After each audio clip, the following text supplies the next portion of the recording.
Hey everyone, welcome back to another episode of Martine's Musings.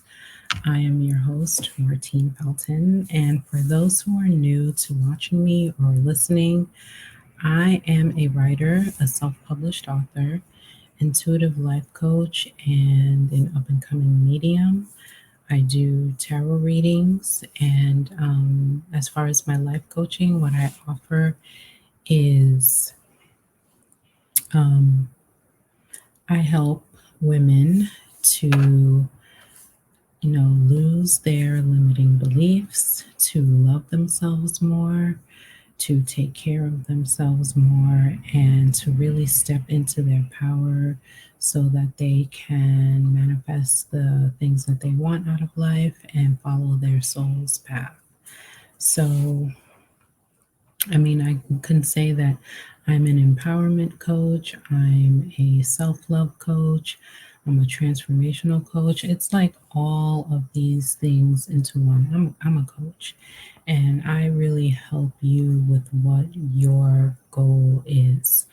I like to really use a holistic, more spiritual approach to my coaching. That is why I call myself an intuitive life coach, because I am intuitive.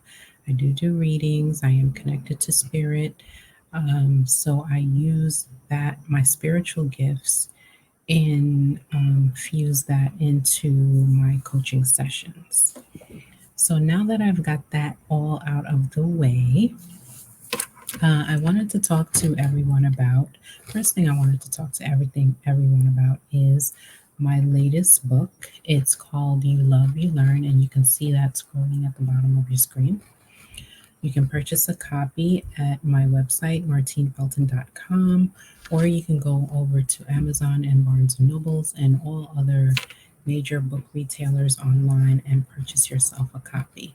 You Love, You Learn is a teaching memoir, and I talk about my self-love journey from the perspective of how I moved through past toxic relationships. And I go over certain situations and the lessons that I learned. And I really talk about and highlight my growth through relationships and how I wasn't honoring myself and coming into a space of being more empowered and just loving myself more and putting myself first instead of men and relationships. So I feel like it's a book that women can really, really relate to. That's why the lessons in there are, really simple. And there are affirmations in there. There are journal prompts at the end of every chapter.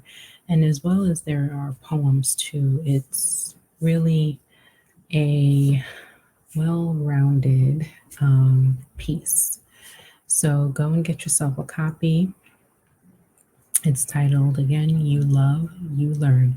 Because really, our life lessons are really lay in our relationship. All the lessons that you will learn all have to do with how you move through, this earth and your life right now. And it has to do with relationships and how you relate to others in personal relationships, how you relate to others in business relationships, at work, at school, wherever um, you're at. That that's where you're going to find your lessons, your soul lessons, your life lessons. And relationships are a big part of that. So again, go get yourself a copy. You Love, You Learn by Martine Felton.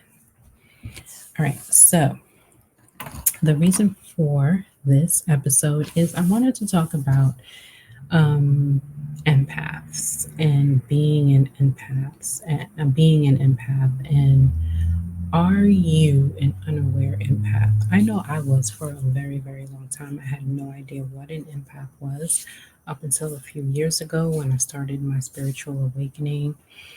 And I had this really huge tower moment after tower moment after tower moment. And then my gifts started coming in, my spiritual gifts, and everything just started unraveling for me and making sense.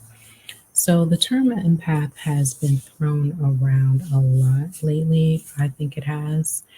I've seen some confusing information about it. People have their different takes on it, which is fine.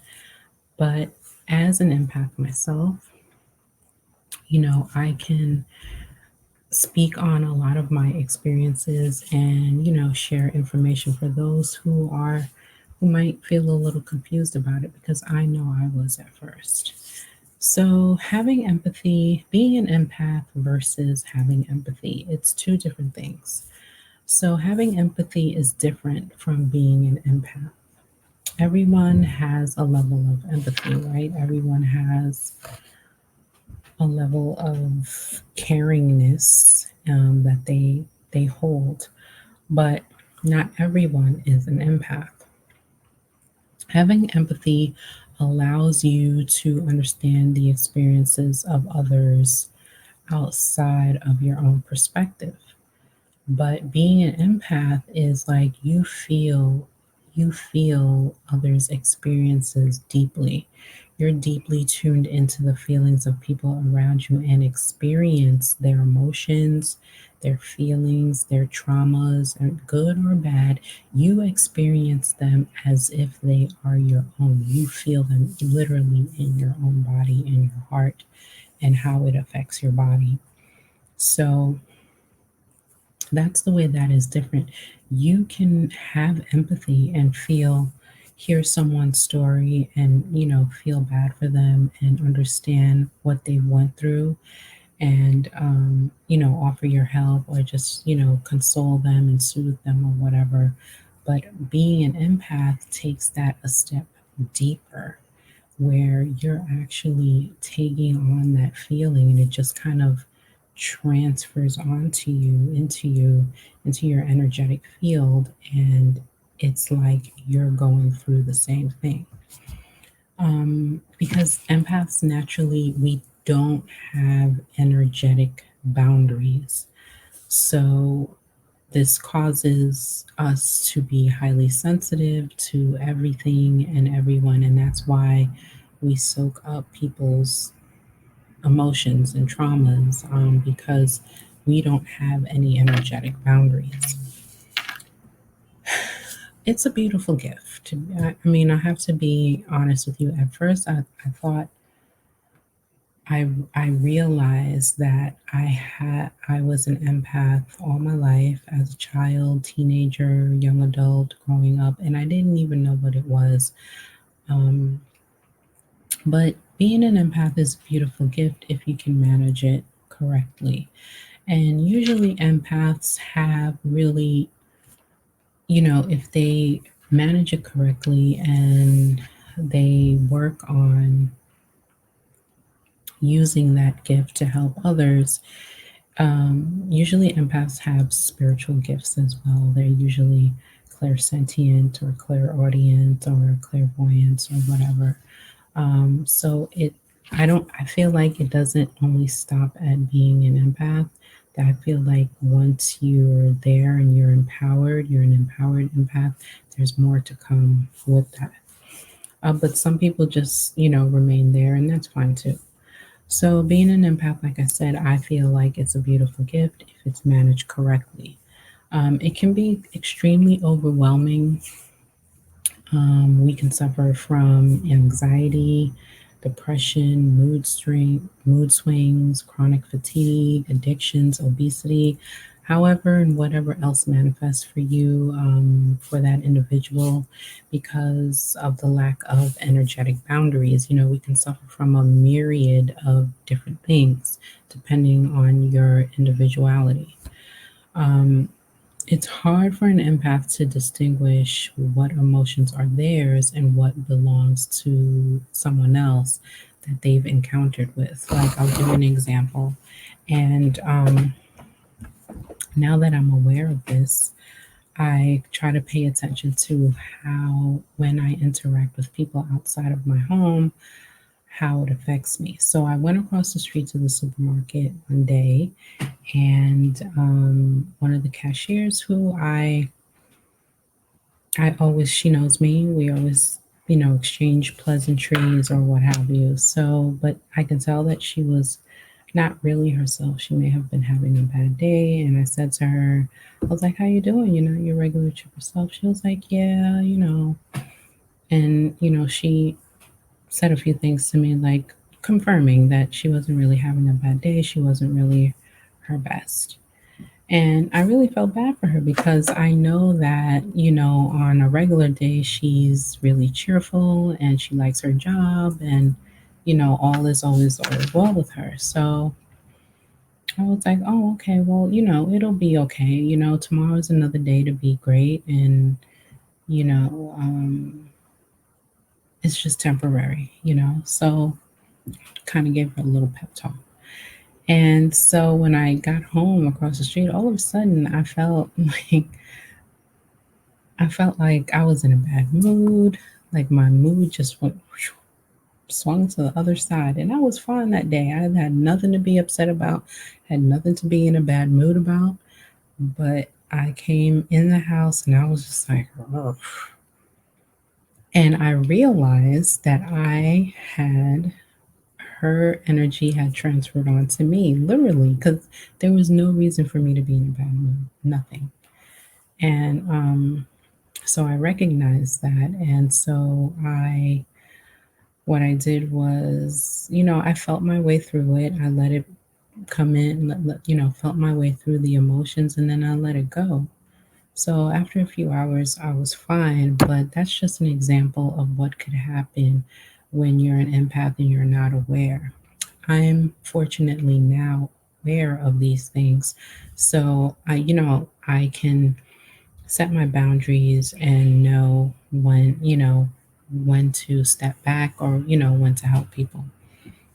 But if if you feel like you might be an empath or this resonates with you, um, empaths usually, I'm going to give you a few things just to, you might be an empath if you have sensitivity to loud noises. I know I do. I can't stand it. It just really drives me nuts. Crowds makes you anxious. Always. That's always been the case for me. Crowds. You can sense energies when you walk into a room. I can when I walk into a room, when you walk into a room, you if you can read the room and feel the energy of what's how the people are feeling, what's going on. Like say if you're at work or something and you walk into a conference room with your colleagues and if they've been talking prior, you can kind of feel like what the energy was, what was going on in the room prior to you walking in. Um, you have a really strong and accurate gut instinct. You always follow your gut instinct. So empaths usually have really strong gut instincts and always follow that. Obviously, you absorb other people's feelings, emotions, and traumas, but it's to a point where you're constantly feeling drained and burned out. You might be soaking up other people's stuff. Okay, so you got to put up those energetic boundaries. If you constantly attract people who need healing and you end up in like codependent relationships, big sign of you being an empath. People always come to you for guidance and advice, and that's a really big sign. And I think that's why a lot of us end up in in the capacity to serve others, like me being a coach, me being a medium, me giving people readings, with the tarot cards and oracle cards. It's we People always come to us for guidance and advice, and we end up being that person where being of service, being helping people, because that's what we want to do at the end of the day is help people, is guide people, advise people, and it's all coming from a good place. So I spent many years as, unaware of my empathic abilities, and I suffered from high levels of anxiety, lots of anxiety. I mean, my anxiety was to the point where I was like this. And I didn't even realize it. Like when I would grab something, I would see my hands shaking, and I didn't even realize. I didn't know what was going on. Depression, mood swings, and I smoked a lot of weed. I smoked a lot of weed in the attempt to like self-medicate and calm down, but it didn't work. It didn't help. Um,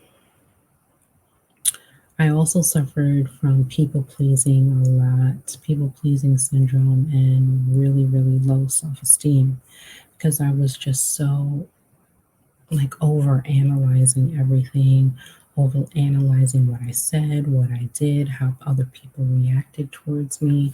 So it really gave me a really low self esteem. It wasn't until that I experienced like various toxic relationships and had a spiritual awakening that I discovered that I was an empath, and all my past experiences started making sense because empaths usually attract narcissists. Um, and I began to understand why I felt things so deeply.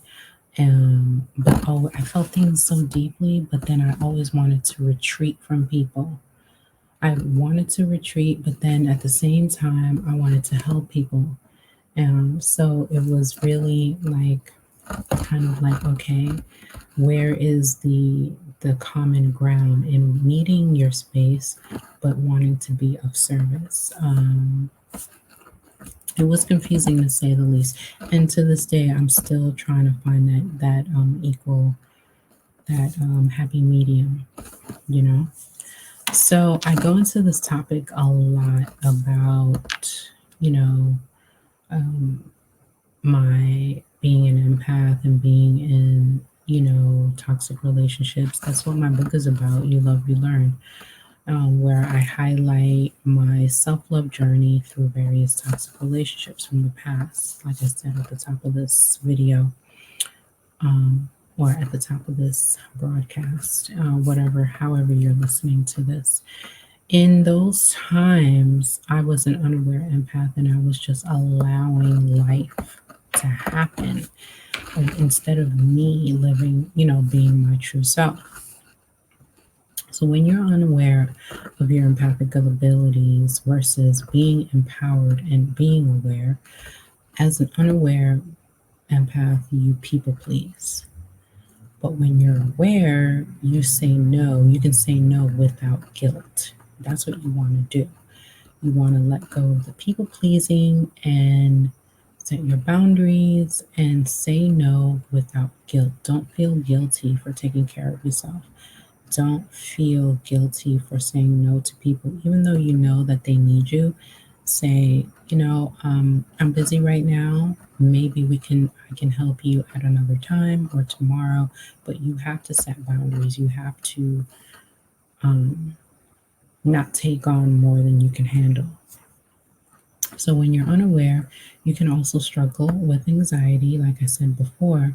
But when you're empowered, you remain in the present. Because the thing is, with anxiety, people get anxious and anxiety because they're fixed on either the past or the present. Or the future. So that's when anxiety kicks in, when you're so fixated on something that you can't control, okay, and it brings you to the past, or makes you like anticipate the future. What's going to happen, what's going to happen, what's going to happen? I don't know what's going to happen. Why don't I know what's going to happen? Or when it takes you to the past, it's like, oh, this happened to me before, I can't believe it's happening again. It's never when you're feeling anxious, when you're in an anxiety type of moment, you're never in the present. It's always either you're in the past or you're anxious about the future. So if you struggle with anxiety as an empath, Try to remain in the present. And a couple of things that help me to remain in the present is that you connect with your five senses. Speak to yourself. Okay, I'm having an anxious episode right now, so what do I to bring you into the present? You say to yourself, okay, what do I see in front of me? I see my computer. It's on a MacBook. It's this, or what do you see? Oh, I see, if you're outside, I see green grass. It's green, it's beautiful, it's lush, or whatever. What do I smell? I smell fresh air. You know what I mean? So that all of that brings you to the present. What do you hear? I hear birds chirping, or I hear my neighbors talking, or I hear the TV going on, and it brings you to the present, brings you to the present moment instead of having you be in the future that hasn't happened yet, or in the past that has already happened and it's over, it's past.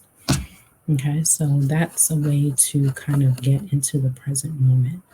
Focus on your five senses and identifying what you're seeing, what you're hearing, what you're smelling, what you're tasting, and what you can touch. Okay, um, that will bring you into the present moment. Okay. When you're unaware, you're feeling overwhelmed in crowds, but when you're empowered, you're connected to yourself and you're connected to your intuition. You're present, so the crowds won't overwhelm you. You know what I mean? When you're unaware, you observe people's energy and pain. When you're empowered, you identify and cast out energy vampires. Energy vampires, what I mean is, energy vampires are those people that suck up your energy, that come to you and dump all their crap on you, and then they won't even ask you how you're doing. Okay. And as an empath, we'll sit there and listen and take it all in. And then after they've dumped all their problems and their day on you, and then they feel better, and then you end up feeling like shit. So you need to be able to identify and cast out the energy vampires as an empath. Okay. You need to know who they are and say, hey, let me stop you right there. I'm about to do something, or can we speak? I have 5 minutes to talk to you. I have 5 minutes. That's it. And of course, be kind about it. Um, but don't let people dump their shit on you, and because then they'll walk away feeling better and you'll be sitting there feeling like crap. So, unaware empaths attract energy vampires and manipulative people. But when you're aware, like I said, you attract genuine people. And I'm not saying that the energy vampires are not genuine people, that they don't love you or anything like that. But you have to kind of put them in check and actually call them out on their vampire ways. Okay. So I'm just sipping some tea here. One of the best, let's get into self care for empaths. Self care. One of the best self care practices that work for me is meditation. I swear by it. There's nothing like meditation for me. Meditation has been my saving grace since I've been on my spiritual journey. It helps to ground me, calm me down, and be like less anxious about things. And I find that throughout my day, I'm a lot more calmer and I deal with things a lot more, gracefully.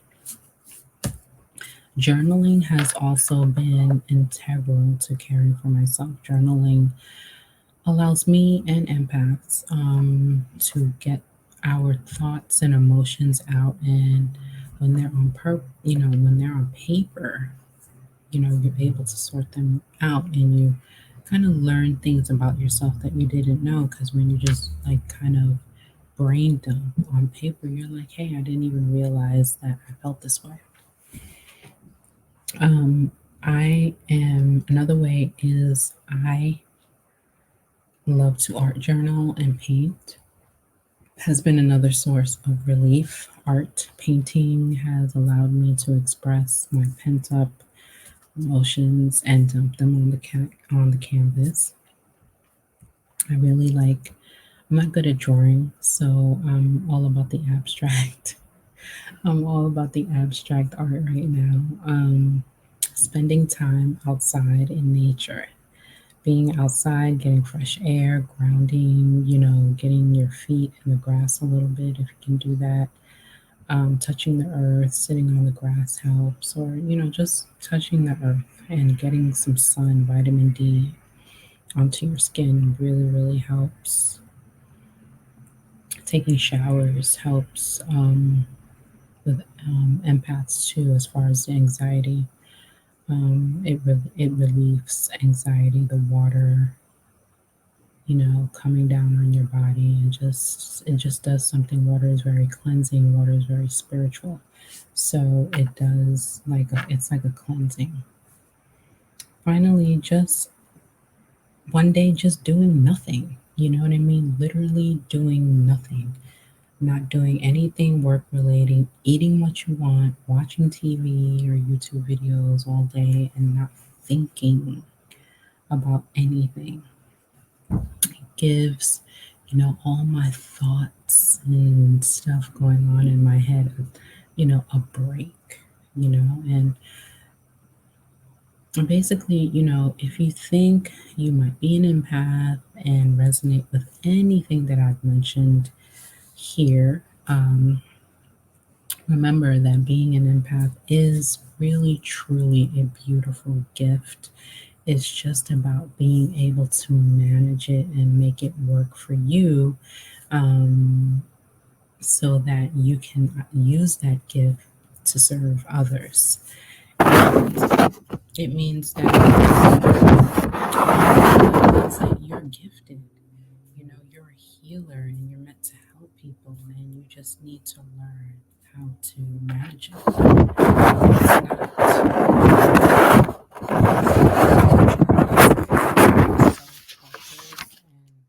Like a curse, instead of it being a gift. I used to feel like it was a curse, and but it's really not. I'm still learning. Once I learned how to manage it and set my boundaries and just really take care of me, and then, um, you know, be able to take care of others and serve others. I really love being an empath. At the end of the day, it makes me feel special. And as well as, having my spiritual gifts that come along with it, it makes me feel special, and it makes me feel like, well, I know, that I'm here for a purpose, to use these gifts to help others. And that's what it really is at the end of the day. So that's all I have for this episode. And I hope that this helped someone out there. I hope you resonated with it. If you did, leave me a comment, send me an email. All my contact and social media information will be in the description box, in the notes. And join my email list. Go to my website, martinefelton.com, and join my email list and purchase a copy of my book, of course, on my website as well. And I have these awesome shirts that I'm wearing right now. Says the best love is self-love, right there. And these are women's tees. They are also on sale on my website. They're about $25. Yeah, $25. And they're super comfortable. They're women's fit tees. So, that's my motto. The best love is self love. And once you learn to love yourself and have that relationship with yourself, everything else will just fall into place. So, I want to thank you all again for watching and listening to this episode, and I'll see you next time. Take care.